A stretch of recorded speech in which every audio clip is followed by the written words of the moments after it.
हरी बोला नाही तर अबोला, व्यर्थ गडबडा करू नका. नको नको मान, नको नको अभिमान, सोडितोची मी पण तोची सुखी. सुखी जेणे व्हावे जगानी व्हावे, अज्ञानी लावावे सन्मार्गासी. मार्ग जयाकडे भाव भक्ती बळे, जगाची या मेळे न दिसती. दिसती जनी वनी प्रत्यक्ष लोचनी, एका जनार्दनी ओळखले. संत एकनाथ महाराजांचा हरिपाठातील हा पहिला अभंग. हरी बोला नाही तर अबोला, व्यर्थ गलबला करू नका. नको नको मान, नको नको अभिमान, सोडितोची मी पण तोची सुखी. सुखी जेणे व्हावे जगाने व्हावे, अज्ञानी लावावे सन्मार्गासी. मार्ग जयाकडे भाव भक्ती बळे, जगाची या मेळे न दिसती. दिसती जनी वनी प्रत्यक्ष लोचनी, एका जनार्दनी ओळखिले. संत एकनाथ महाराजांचा हरिपाठ.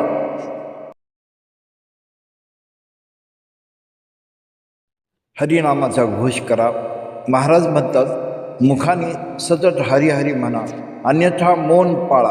अबोला धरा, विनाकारण जगाचा गोंधळ गडबडा किंवा व्यर्थ बडबड करून आपली शक्ती खर्च करू नका. अहंकाराचा त्याग. माणसाला मान सन्मानाची फार ओढ असते, पण महाराज सांगतात, सन्मानाची इच्छा सोडून द्या आणि मनामधील गर्व अभिमान काढून टाका.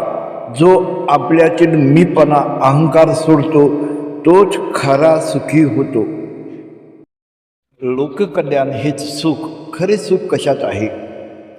स्वतः सुखी होऊन दुसऱ्यांना जगाला शांती देणे आणि जे अज्ञानात आहे त्यांना सन्मार्गाला लावणे, यालाच जीवनाचे सार्थक आहे. भक्तीचे बळ. ज्याच्याकडे भाव आणि भक्ती बळ आहे त्यांनाच देवाचा मार्ग सापडतो.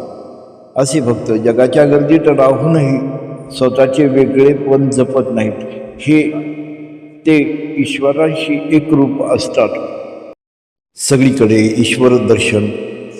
संत एकनाथ महाराज एका जनार्दनी म्हणतात की ज्याने स्वतःचा अहंकार सोडला त्याला जल, माणसे आणि वन, निसर्ग या दोन्ही ठिकाणी प्रत्यक्ष डोळ्याने पांडुरंग दिसू लागतो. एकनाथ महाराजांच्या या ओळी खरोखरच मनाला शांती देतात.